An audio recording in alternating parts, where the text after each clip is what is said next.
Vartej સિદ્સર road 25 Vadiya પાસે ભાવનગર ગ્રામ્ય division સ્કોડે red પાડીને જુગાર રમતા 3 શખ્સોને ઝડપી લીધા।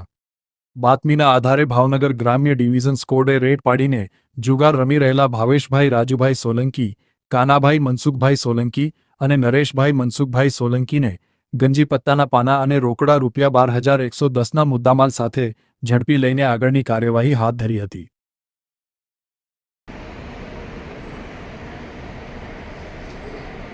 ખોટા કંઈક હારા આવવા જોઈએ એ રીતે